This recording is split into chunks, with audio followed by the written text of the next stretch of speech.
గత 30 సంవత్సరాల నుంచి నేను కాకినాడలో దస్తావేజ్ లేఖగా పనిచేస్తున్నాను. పూర్తి చేసి నా కుటుంబాన్ని సంసారాన్ని పోషించుకుంటున్నాను. గవర్నమెంట్ వారు కొత్తగా జీవో 396 తీసుకొచ్చారండి. తీసుకొచ్చి పీపీ విధానాన్ని తీసుకొచ్చారు. ఫ్రంట్ ఆఫీసులు పెట్టి ఒక ప్రైవేట్ సంస్థకు అప్పచెప్పి ఫ్రంట్ ఆఫీస్ పెట్టి ప్రైవేట్ సంస్థకు అప్పచెప్పి ఆ ప్రైవేటు సంస్థల వారు ఒక దస్తావేజ్కి 2,000 రూపాయలు తప్పుడు వసూలు చేస్తారండి. దస్తావేజ్ లేఖల పని లేదు, ఈ పీపీ విధానం ప్రకారం మేము తయారు చేస్తాము అని వాళ్ళు చెప్తున్నారు.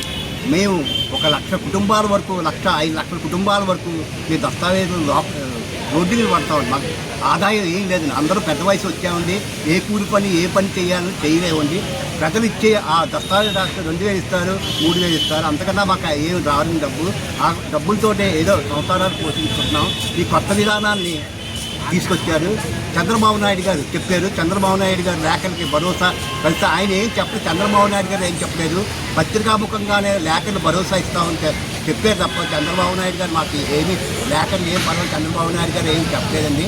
కావున మన ప్రభుత్వం వారి దయ ఉంచి దస్తావేజ్ లేఖలు కూడా దేనిలోనో పని ఆ దస్తావేజ్ లేఖలు వృత్తినే కొనసాగించాలని ప్రభుత్వం వారు తరపున మా కుటుంబాలందరి సుఖ సంతోషాలతో ఉంటాయండి. మా 5 లక్షల మందికి ఉన్నామండి. మొత్తం స్టేట్ అంతా 5 లక్షల కుటుంబాల వరకు ఉన్నాయండి. ఇది పనిచేస్తూ బతుకున్నాం. మేము ఎప్పుడు కూడా చంద్రబాబు నాయుడు గారిగా ఓటేసి గెలిపించాం తప్ప ఎప్పుడు ఎగస్ పార్టీకి మాకు ఏ పార్టీకి సపోర్ట్ ఇవ్వట్లేదు. మా పొట్టగూచి గురించి అండి ఈ వృత్తి చేస్తున్నామండి. మా పొట్టగూచి కానీ ఈ స్ట్రైక్ చేస్తున్నాం కదా. మాకు ఏ పార్టీ సపోర్ట్ ఇవ్వలేదు. మేమే చేస్తున్నామండి. ఇండివిజువల్గా చేస్తున్నాం. మాకు లైసెన్సులు కూడా ఇప్పించి గవర్నమెంట్ తరపున లైసెన్స్ కూడా ఇప్పించి మాకు రిజిస్ట్రేషన్ పునరుద్ధరించగలుగుతాం కోరుతున్నామండి. ఈ రైతు తీసుకొచ్చి కొత్త రకమైన సిస్టమ్ ఇంట్రడ్యూస్ చేస్తున్నారు. ఆ D96 ప్రకారం కొన్ని కంపెనీలకి ఒక కంపెనీకి 2 కంపెనీలకు పై పనులన్నీ కూడా వాడు చేస్తారు. రిజిస్ట్రేషన్ సబ్మిషన్ చేస్తాడు. అట్లా పై పనులు అంటే అవుతాయి. ఏ పనులు అవుతాయి చేస్తున్నాము. Document writing, card booking, check slip etcetera మనం చాలా వర్క్స్ ఉంటాయి. అవన్నీ కూడా మేమే చేస్తున్నాం.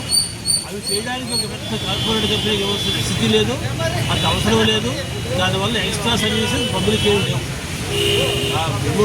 వివోలో ఏ సర్వీసులు చేస్తామని చెప్పి వాళ్ళు ఇచ్చారో ఆల్ సర్వీసెస్ అది being done by the corporate writer certificate. అంచేత మళ్ళీ కొత్తగా దీని గురించి పెట్టాల్సిన అవసరం లేదు. దస్తావేజ్ 2,000 రూపాయలు చొప్పున సంవత్సరానికి 10 lakhs దస్తావేజ్ తీసుకొస్తాయి. All over state 10 lakhs into 2,000 ఇంత డబ్బు తీసుకెళ్ళి కార్పొరేట్ కంపెనీ కూడా అంతరాంశం అర్థమవుతూ అది అవసరం కూడా లేదు. అవసరం లేకుండా బాగానే అవుతున్నాయి. అంతకంటే దస్తావేజ్ 5,000 రూపాయలు ఏ బిల్డింగ్ ఫండ్ వసూలు చేసి సంవత్సరానికి ఒక ఆఫీసు 2 కోట్లు వస్తుంది.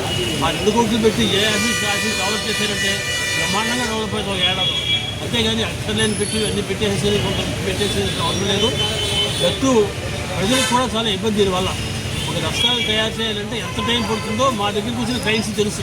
వాడు చూస్తారు. మొట్టమొదటి వచ్చి దస్తావేజ్ ఇచ్చి పెడతారు. అక్కడి దస్తావేజ్ తీసేసి ఎంత టైం పడుతుందో, ఎంత సర్వీస్ చేయాలో, ఎంత ట్రైన్ ఉపయోగించాలో, ఎంత నష్టం చేయాలో వాళ్ళకి తెలుస్తుంది.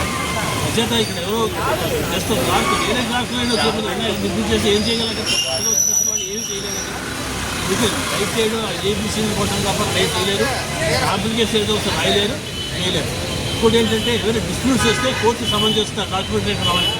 అక్కడ ఈ డాక్యుమెంట్ రైటర్ యొక్క సాక్ష్యం ఇంపార్టెంట్ ఫర్ ది డాక్యుమెంట్స్. అప్పుడు ఎవరు వస్తారు అక్కడ నాకేం తెలియదండి. ఆఫీసులో కూర్చొని మా బాస్ ఏం చెప్తే చేశానంటారు తప్ప వాళ్ళు ఏం చెప్పలేరు. వాళ్ళకి యాకేం కూడా. ఈ రకంగా ప్రజలకు కూడా చాలా ఇబ్బందులు వస్తాయి. ఏ రకమైన డిస్ప్యూట్స్ వచ్చినా సరే ఎక్స్ప్లెయిన్ చేయడం ఎవరో ఉంటుంది అక్కడ. ఇటువంటి సిస్టమ్ అసలు అక్కర్లేని సిస్టమ్ తీసుకొచ్చి ప్రజల్ని ఇబ్బంది పెట్టడం తప్ప ఈ సిస్టమ్స్ అనవసరం. అంచేత ఈవెన్ ఇంట్లో చేయాలని చెప్పేసి మేము 396 ఆర్ఎస్కేలు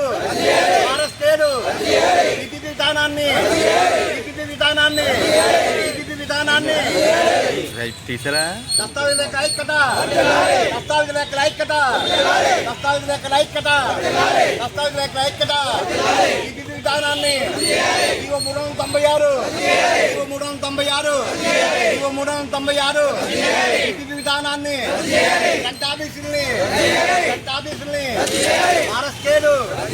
ఆర్ఎస్కేలు